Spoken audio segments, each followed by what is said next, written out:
introductory comments to welcome you and really to celebrate what's a great day ahead and a great event. I want to first of all congratulate the students who have just done a remarkable organizing job. This room will be packed once we get to new school time. This room will fill up very quickly, and this is going to be an exciting day of presentations and wide-ranging thinking and debate, and I look forward to it. I just want to take 3 minutes, well, a few minutes to introduce the conference, and what I wanted to talk about was the return. I want to discuss the return of capitalism. And I'm not talking about that in the sense of the recovery.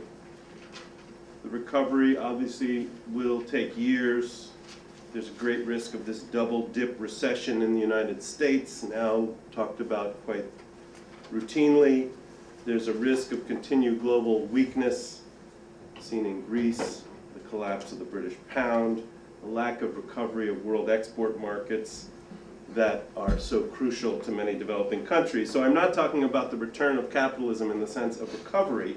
The return of capitalism that I want to talk about briefly is about in the realm of economic discourse. It's how we talk about and how we theorize today's economy.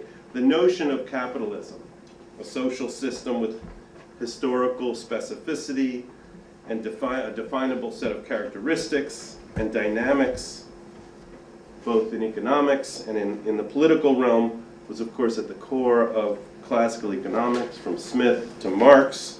It's prominent in the writings of Hayek, Schumpeter, Keynes, Kalecki, Steindl, but the word capitalism disappeared from economic discourse. In the second half of the 20th century, it disappeared from the lexicon of economists.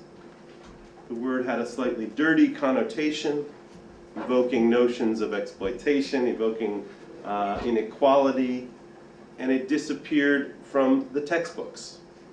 Gregory Mankiw's 500-page tome, for which he was paid very handsomely on the principle of economics, does not mention the word capitalism.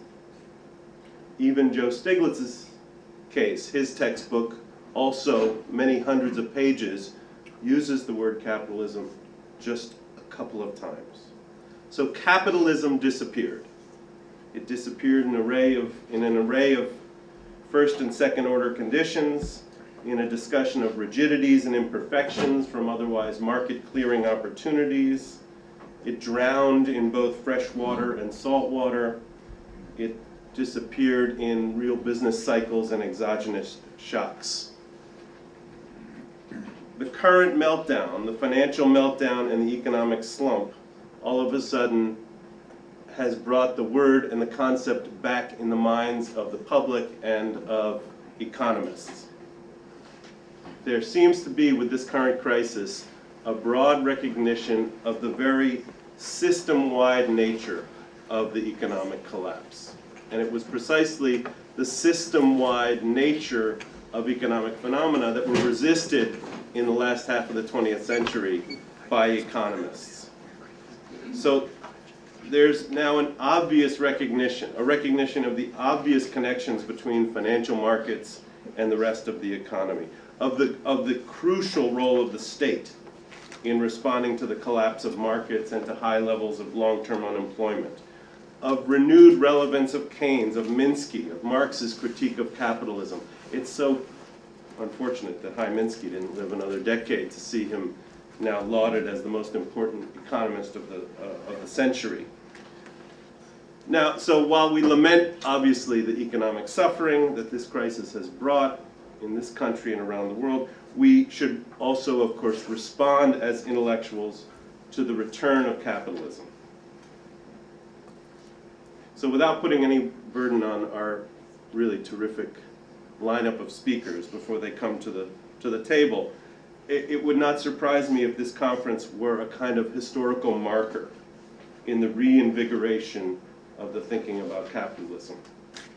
It seems to me that the world is much more now open to the concept, and it's a place like the New School and the speakers that we've brought in today that are precisely the group of intellectuals who have been thinking about this concept for decades, and who obviously are best prepared to reinvigorate our thinking about the system-wide features of this economy we live in. So I want to congratulate again the organizers of the conference, who really have put together a remarkable set of panels, and welcome you all to the New School.